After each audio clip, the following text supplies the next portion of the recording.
大家好，今日咧繼續咧，我哋話上次嗰幾集咧就話唔好點樣唔好驚啫，係咪？唔好憂慮啫。今次咧再正面啲，點樣去令自己快樂？嗱，大家分得到嗬？憂慮、唔開心，仲跟住個相反就係無憂無慮，好快樂啊！而好多人其實做唔到，做到唔好唔開心已經好叻啦，做到唔好憂慮都好叻啦。咁個其實就係中間咯，冇咩驚唔驚，冇咩開唔開心，平平淡淡過日子。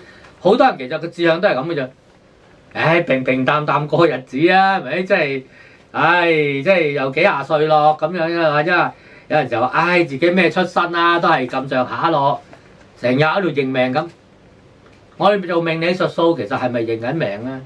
我哋係咪做緊宿命咧？喺我呢派絕對唔係咯。如果睇過，如果甚至嚟過，大家嚟過拜候過，即係嚟過道場傾過，講呢個術數睇命運咧，會知道我從來唔係講宿命。宿命其實即係話你喺嗰個命運嘅框架裏邊咧，你永世改變唔到，改唔到到好絕對嘅，即係一就一，二就係二嘅，冇得喐嘅，冇得救嘅，冇得掹嘅。如果咁講，咪引發咗一個叫躺平，係咪啊？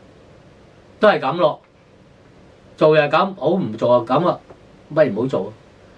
但係我哋呢派其實我哋講係用易經為本啊，易經啊。易經咧，我哋講過我之前都有講《易繫辭傳》下傳第10集裏邊講三才論命啊。古人嚟㗎，都講話三才者有天道言，有地道言，有人道言啊。天時地利人和啊，都要配合啊。有冇留意啊？大家人和啊，人有1/3角色㗎，唔好成日賴啊！賴條命唔好啊，天地啊，話你有冇做到嘢啊？唔好啊，躺平啊！如果你躺平到起碼冇咗1/3啦，好易唔合格啦，係咪？所以今日咧，我哋講話唔係話開唔開心，平平穩穩就算啦。點樣再做好啲啊？所以咧，要平安快樂嘅心情點樣去建立啊？呢本書講咧，呢本講啊，第一，心中滿懷平安、勇敢、健康喎。你個心裏邊啊〜第一樣要諗咩啊？諗咩啊？諗住自己係平安同埋健康啊！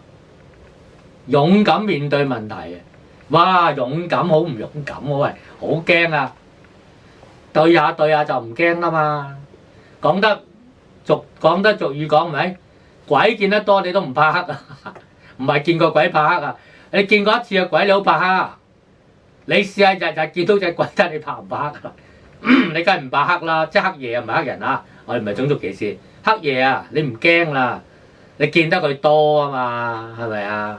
所以你呢啲面對勇敢嘅意思係咩啊？你真係要哇孔武有力，做勇士啊，唔係啊！你實踐啊，你做啊，你就唔驚噶啦啊！呢個係一個方法。另外一個方法話，永遠唔好對敵人心存報復啊！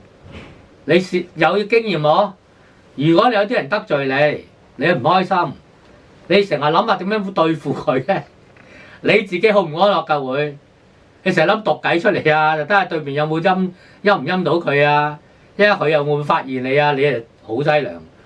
最好你唔好理佢啊！第三，預期一般人不知感恩啊！即係話你做咗貢獻啊，你唔好喺度期望佢能夠報答你啊！道德經有講啊，生而不有，為而不恃。長而不宰啊，是為玄德啊！即係佢話對畜生都係咁㗎，佢哋生出嚟即係譬如你養咗個雞冇雞啦，佢生雞仔啦，嗰個雞仔咧你又咁餵佢啦，餵到佢大咗啊，長啊，大咗唔好殺佢，呢啲係叫玄德啊，其實陰德啊，真係。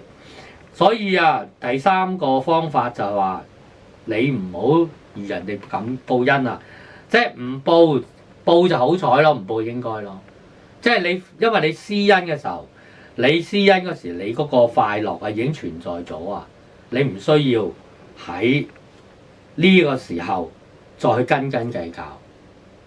記得啦，記得唔係記得啊！唔該做啊，因為唔做係永遠都會繼續犯錯，對人心存報復，望人哋報恩嘅。